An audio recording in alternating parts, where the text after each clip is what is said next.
Why we go. The idea of leaving a place that we know and have called home for an extended period of time is a seemingly daunting task. Still, though, across human history, we consistently leave the places of known and head into the gray area of possibilities that lie along those paths. In the States, it's manifest destiny, the need to spread from coast to coast. Across Europe, it's mainly sea exploration in search of what existed beyond the continent they knew. For the rest of the world, similar experience exploring as a means of increasing trade partners. Looking at this from a smaller scale, though, there's an innate drive in some people to just go, get out of where they've been, and take a personal voyage in hopes of finding, well, something.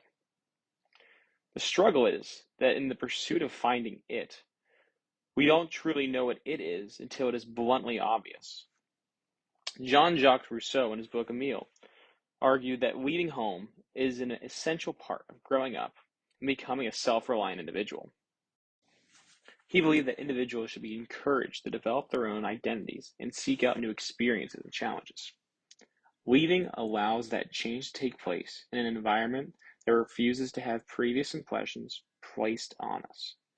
It's the chance to not only have a fresh start, but one with the previous knowledge from our prior experiences. It's an encouragement to actively change in an environment that supports it, because you cannot go to an entirely new place and do everything the same. It is simply impossible. Another view comes from Kant. He believed that individuals have a duty to themselves and to society to develop their own rational capabilities and to strive for self-improvement.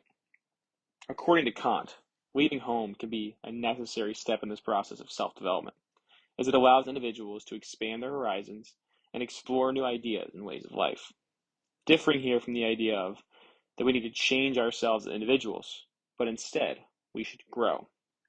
Kant also provides us with more meaning, as this is no longer just a personal endeavor to benefit ourselves. This leaving benefits more than just us. It allows us to impact society by becoming better individuals through growth and exploration. This idea of meaning goes further with Heidegger.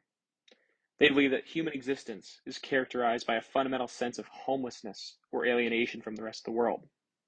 He argued that individuals must confront this sense of estrangement in order to achieve a sense of belonging and meaning in their lives. For Heidegger, leaving home is a necessary step in the process of confronting and overcoming our fundamental sense of homelessness. We are all travelers, regardless of how far we have gone or how far we will go. We all have to walk along the same path of time. Sometimes there's a moment when going to a stranded island seems like the only way to find some sanity. What does that island have that our current homes do not, though? The island has us. Alone on the island, we are truly who we want to be. Without the connections from home to stay on a path that doesn't really feel like our own anymore, but the person who is walking it bearing our name and likeness, but feeling nothing like ourselves. Why we go is not finding something new within the world, but rather within ourselves. We leave to change, immediately change what is in front of us, but eventually change what is inside of us. And hopefully bring out that change when we return back from that island, when we come home. The desire and hope to avoid everything that we have known for our whole lives and rip out pages from a story of our life and begin a chapter on a fresh page comes in waves. It's natural. It's good. It's a sign to reinvent ourselves by looking at the world from a new place. As stated in the Zen proverb, change how you see and see how you change.